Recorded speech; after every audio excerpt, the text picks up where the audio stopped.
Welcome to Let's Talk Money, Honey, the podcast where we break down the barriers to financial success. I'm Elise Levy here with Holly Henry, and we're your hosts, two financial advisors on a mission to demystify investing, unravel the complexities of money, and sprinkle a little wisdom into your life. Whether you're a seasoned investor or just dipping your toes into the world of finance, join us once a month as we discuss how to navigate life's financial twists and turns. Just remember, building wealth and living your best life should be empowering, not intimidating. So listen up and let's talk money, honey. All right, welcome to another episode of Let's Talk Money, Honey. Today we're talking about Christmas in July, but not really August. We're a little bit behind the curve.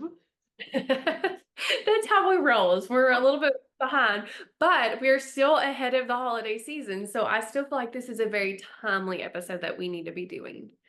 100%. And I think everybody knows that the holidays are expensive. That's not a shock at all. But still, every year, I think most people forget to budget for it. So it's either they're maxing out their credit cards, they're going into January with debt, or they're just spending way more than they wanted to and just don't have that cash set aside. So that's why we want to talk about this today. Yeah, and I think one thing that I'm going to just say right off the bat is it's very easy to forget what you spent the year before. So pull out your credit card statements, pull out your bank statements from last year, see where these purchases went, because I know last year one of the things that I totally overlooked was just budgeting for like the school parties.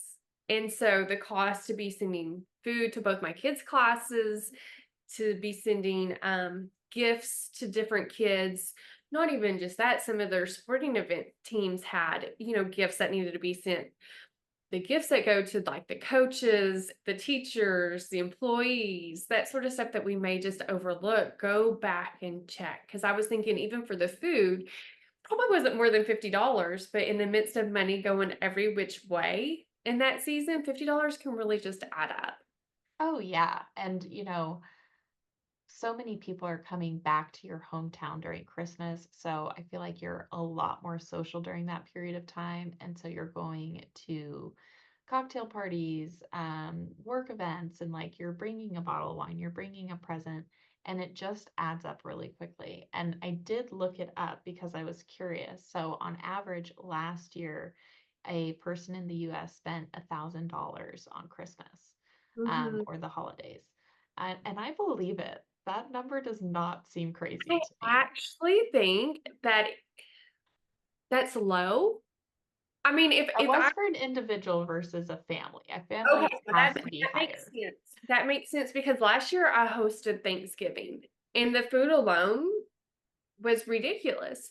And so one thing that Elise and I did to help prepare for this holiday season is we created a budget, and this is something that I'm just going to have to focus on. And here in August, I mean, if you're looking at $1,000 to start setting back money monthly, Mhm. start writing down now ideas. And it's especially when you have kids, it gets very expensive very fast.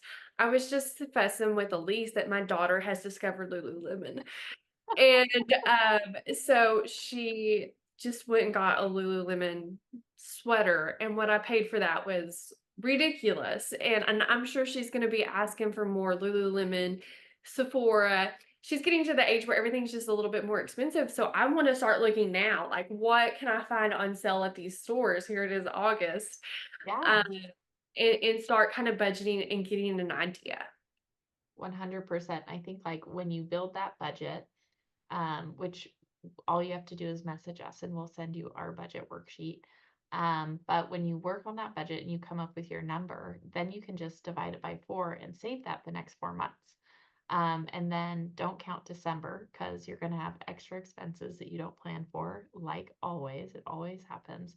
But then you're setting aside cash a little bit every month, and it's just going to make the whole season more enjoyable because you have that cash. You're not putting it on your credit card, or if you are, you get to pay it off right away. And it's just going to cause less anxiety, which I know for me, I love my family, but they're crazy. So the holidays have enough anxiety without having to be stressed about money. Absolutely, and I think one of the things that I like about this budget is it's broke down in categories that sometimes you may overlook. My biggest weakness when it comes to the holidays is the decor, which by the way is already being put out in stores right now. So I start walking the aisles and I'm like, I need another Christmas tree in every room. And you know, and that's ridiculous, but like I love to decorate for the holidays. And so there is a category that's just for decorations for you to start Hmm. thinking like, do you actually do need a new tree or what in my situation? Do you need to start preparing for holiday travel? Even the extra fuel if you're going a couple hours away several times to visit the aunts or the uncles or the siblings or the parents or whatever. So it's not just about gifts. It's not just about budgeting for the food and drinks at all the holiday parties that you may be hosting. There's a lot that just goes into budgeting for the holidays that we just want to kind of keep top of mind for you. 100%. And I think, let's talk money, honey. Our word of the year is intention. And so it's just getting you to spend intentionally and plan out intentionally how you want to spend during the holidays.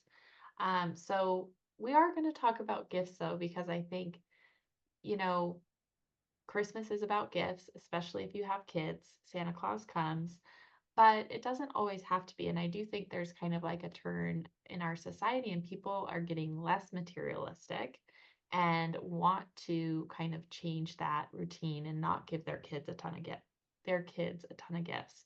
So I want to talk about giving maybe experiences instead of gifts, but also I want to talk about in investing world, a great way to give gifts is through kids' accounts. So you can put money into a 529 or an UTMA for your kid. And the really great thing is if you have grandparents, aunts and uncles who maybe don't want to buy your kid a present, but they want to contribute to their college or something like that, all those people can contribute to those two accounts. There's no problem.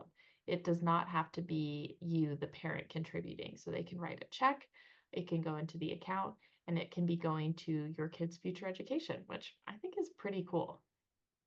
Yeah, so I'm very upfront and honest with everyone when it comes to the holidays on how I treat my kids. And my kids probably feel a little deprived, but they don't get that many gifts. I guess I need to go back to a few years ago. I went above and beyond on gifts. And I'm telling you, like probably within a week, they were tore up. They weren't playing with them anymore. And I just felt like it was the biggest waste of money. Yeah. So I no longer do that. I decided last year, and I'm going to continue this on, is they get a money that goes into their UTMA, money that goes into their 529, and then basically a trip. Now, I'm not saying that they don't get a few gifts. They do.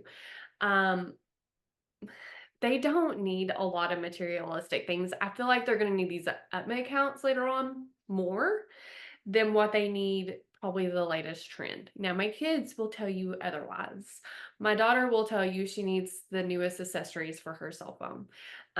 But also keep in mind, Yeah. Should we get her on here and ask her the hard questions? exactly. I'm not the only one buying gifts for them. So they're going to be getting gifts from their aunts, their uncles, their grandparents. They're going to be getting flooded with like other gifts that I feel like a lot of what I was buying them, again, it was just being wasted. So I feel like as you're kind of thinking about your kids, think about would this money be used better in the future? Um, and this is conversations that Elise and I love having with parents. So if this is ever anything that you're interested in just kind of wanting to know the ins and the outs of, and I always am open about showing my kids accounts and being like, look, this is how it's invested, this is how it's worked, this is why I think this is good for children. Yeah. Don't hesitate to reach out to us.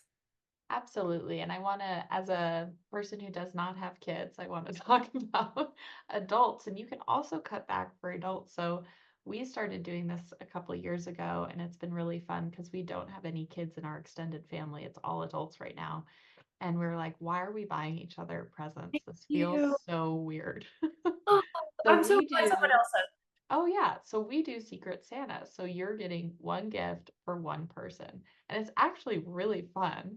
And we've all started to really look forward to it. But, we feel better about it. And then you're really intentional with the one gift that you're in charge of.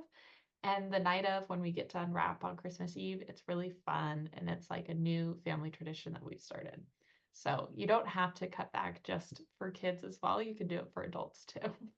Yeah, I think that that's such a valid point. I don't want to typically buy for other adults. And one thing that I found that we were doing was exchanging gift cards for gift cards because we didn't Yes. know what to buy each other.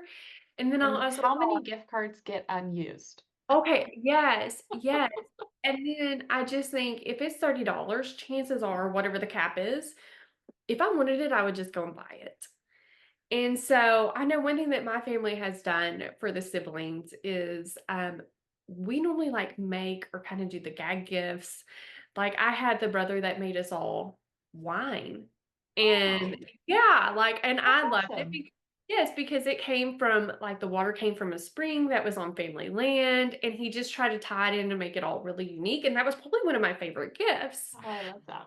I have a brother that's very ornery to me, and so I made him a shirt that had my picture on it, and it put my sister's my financial advisor. Joke ended up being on me because he wears it.